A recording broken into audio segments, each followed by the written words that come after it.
Hello, are you ready for some heart-based messages? I believe you came to the right place. Hello and welcome to Wednesdays with Kryon.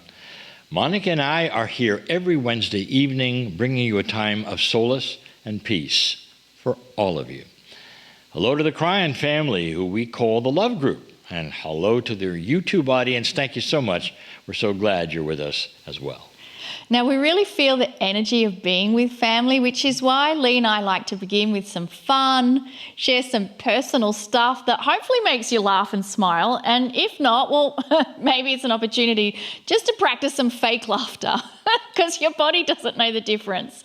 Okay, in 2010, Lee was visiting me in Australia, and it just so happened to be my sister's birthday, and she was having a costume party. Now, over the years, I've learnt that Lee doesn't really like dressing up in costume. It's not something Lee ever does. But miraculously, or maybe it was young love, I got him to dress up like a cowboy, a sheriff from the Wild Wild West, and of course, I was his saloon girl.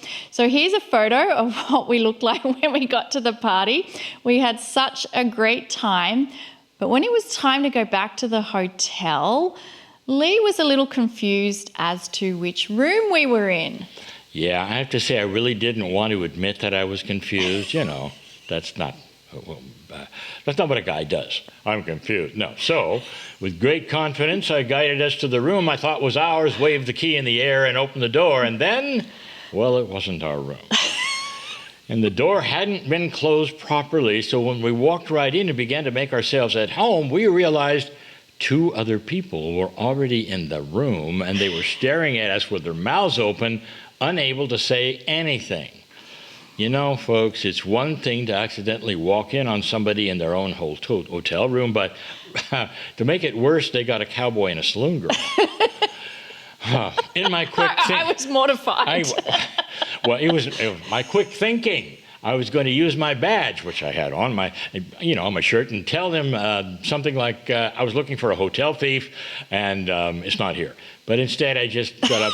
Hotel thief? Sorry, a horse thief. I was going to do the horse thief thing. Hotel thief doesn't make any sense.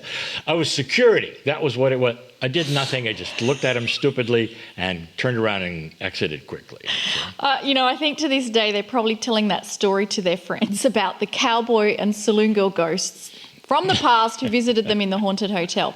Anyway, the moral of the story is always double check you've closed the door to your hotel room. Mm-hmm. And that is, of course, unless you want a surprise. Or a hotel thief. It's a horse thief. Oh, well, hopefully that got you all giggling. And speaking of surprises, it should come as no surprise that we'd like to begin with an affirmation to set the energy of all that is to follow for the rest of the evening. And we invite you to participate in saying these affirmations and claim them as your own. The words are simple but powerful, and it can help posture the energy around you and within you. There is a constant energy of benevolence all around me. Joy and happiness exude from within. There is a constant energy of benevolence all around me. Joy and happiness exude from within. There is a constant energy of benevolence all around me. Joy and happiness exude from within. There's a constant energy of benevolence all around me. Joy and happiness exude from within. The affirmations are simple and short. I like the first part of this affirmation the best. A constant energy of benevolence is all around me. Monica and I are really looking forward to the guest that is joining us tonight. We sure are, and back by popular demand is Sarah Elkhaldy, who returns to be with us again in this newly revised format of the weekly Wednesday show. We really enjoyed Sarah in the Indigo Emergence Summit last year, and we have absolutely loved having her as a guest, where she gave us a wonderful experience that left us wanting more of what she offers.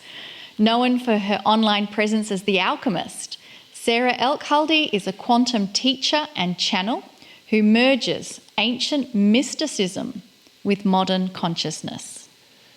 She's widely known as a leader in the field of spirituality and, of course, the esoteric arts.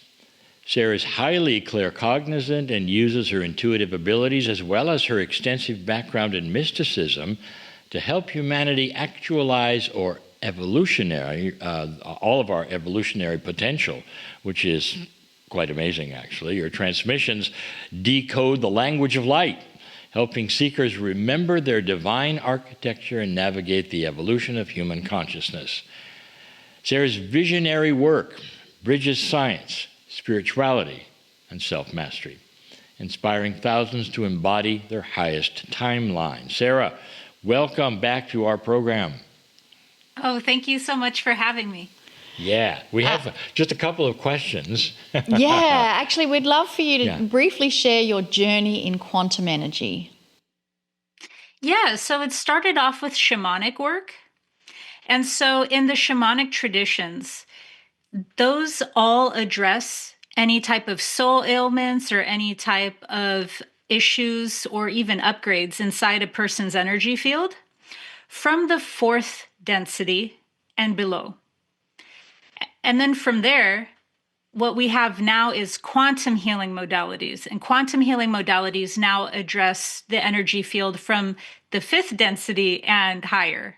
And so I went through that whole journey, you could look at it that way, as learning things in the shamanic field first, and then how important it is to have that kind of like foundational background to the shamanic system of an underworld, and then there being our reality, and then a higher world. But then also from that frame, then moving into the quantum realm, where everything can happen a lot quicker. Shifts can be made where I personally experience the shifts far more profoundly. And so they're really just different flavors. There's not like one is better than the other. It depends on specifically what the issue you want to address is or what the thing is that you're looking for. And so I really like how I got to learn, both fourth density and fifth density healing modalities, because the more you're able to fill in those parts of an energy field with whatever specifically they want assistance or support with, it just helps a person's fullest expression come forward. As you can see from myself, I'm a living testimony of this journey and the work that I've learned and I do. And so it really helps encourage your multidimensional expression to come into your body. That's awesome. Our Indigo experience, that's still available for people to see. You can see all about her life, and there's a whole lot more than that that she has to share. Yeah. Yeah, it's almost like where to start, like what part to talk about. That's exactly right. Tell me define unity consciousness. Yeah, I would call unity consciousness having the capacity to embody multiple perspectives to the point where I've even shared it in past videos as the state of oneness. But I don't mean oneness like we're all sucked into some singularity and we don't have our own perspective or identity. I mean oneness the same way that I mean unity. It's this ability, it's almost like hyper empathy. It like empathy is the doorway to unity consciousness, actually. Because when you have empathy for another, that's actually the body knowing at the deepest level of the body, mind, spirit that we are one. So that's why unity consciousness or oneness are these different ways of us using language to convey this state. But even if we were to use no language at all, our body would still know this state, because that's why we look at something like a cat that's in the road and we're going, no, get out of the way.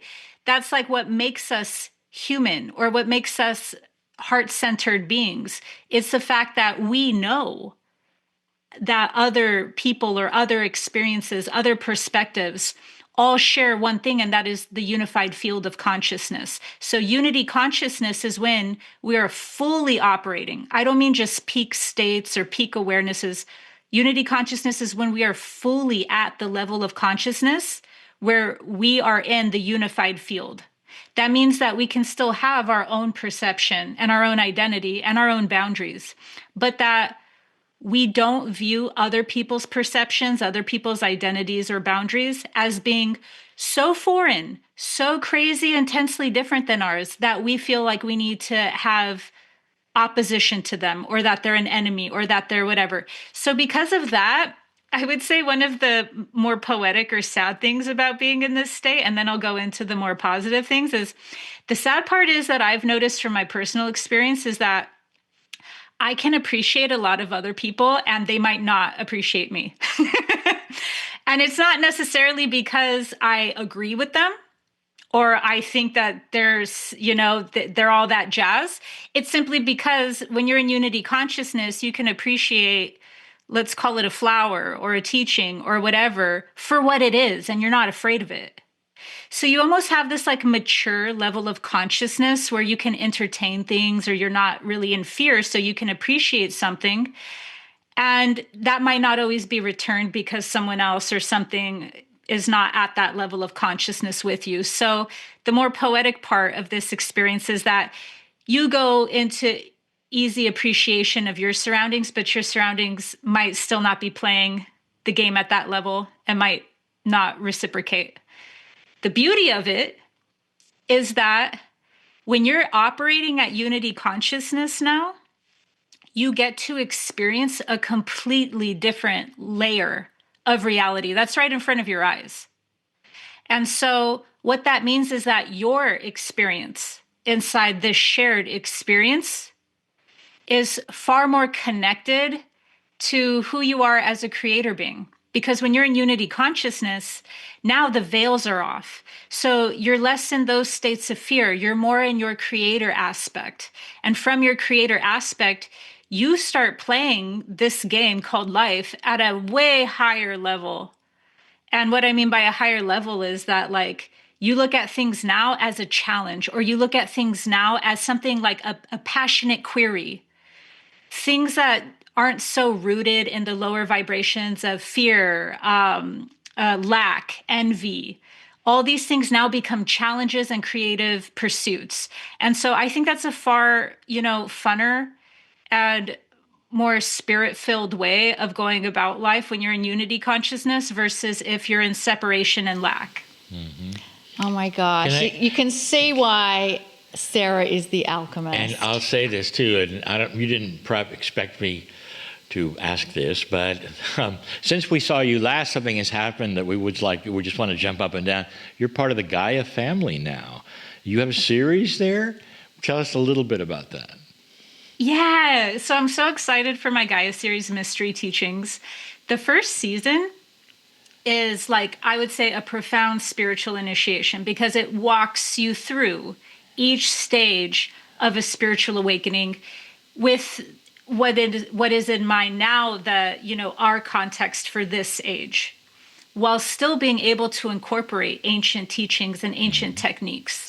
And so it's something that is definitely for your modern mystic or your modern seeker.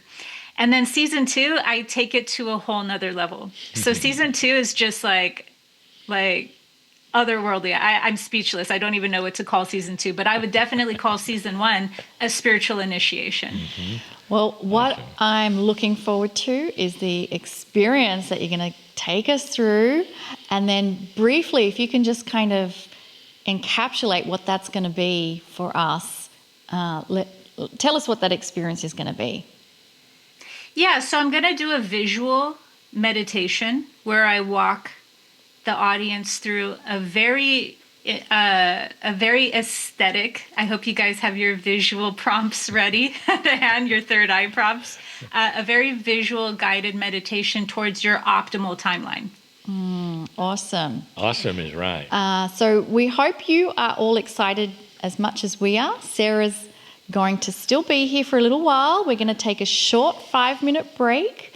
And then after that, we're going to return with some magic from Sarah, some meditations, miracle moments, and more.